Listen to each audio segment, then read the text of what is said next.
flasu yng Nghaerdydd. Mae un digwydd ar bnawn dy llun a llall ar bnawn dy ddau, ond ers hynna dwi wedi cael swydd, so da iawn i fi. Cyntaf i, be wnaeth bardd? Be wnaeth bardd bnawn llun yng Nghaerdydd, ond camu trwy ddrysau a gored tu rhydd? Be wnaeth bardd pan fo'r bws o'n hwyr ar wynebau di enw neu lethu o'n llwyr? Be wnaeth bardd pan fo'i draed o'n drwm a'r palmant o dano yn llwydach na llwm? Be wnaeth o o'n torri cefn y pnawn pan fo'i stumog o'n wag a'i feddwl o'n llawn? Be wnaeth o pan fo clip byrddwyr y stryd am gloncian am dlodi neu hinsawdd y byd?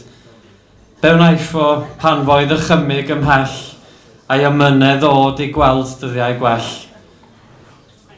A dyna fo'n clywed y sgwrsio drwy'r drws a gweld y ferch tu ôl i'r bar yn ddlws. Be arall a wnaeth mewn gobaith na fydd yn llusgo'r pnawn hyd concrid Caerdydd? A hwn di yr un sy'n digwydd ar bnawn dydd ddau. Ffrindiau ar stryd yr eglwys. Mae cloch yn nido ar stryd yr eglwys, fel seiren hiraethus ar draws Caerdydd. Does na'm sgwrs i'w gael pan fo'r glawn ar llwys, sŵn traed ar y palmant yn unig sydd yn cyfeilio i'n donedd pnawn dydd Iau. Yn Old Orleans, di flas di'r gymbo a'r sol yn y geg sych. Mae'r drên gwacau ac unigolion sydd drwyddi'n rithro.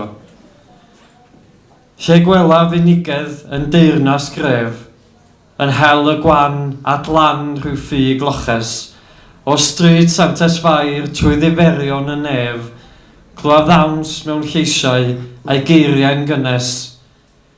Bod yn barel yn gymorth mewn llaw, mond ffrindiau ynghyd a chwerthin trwy'r glaw.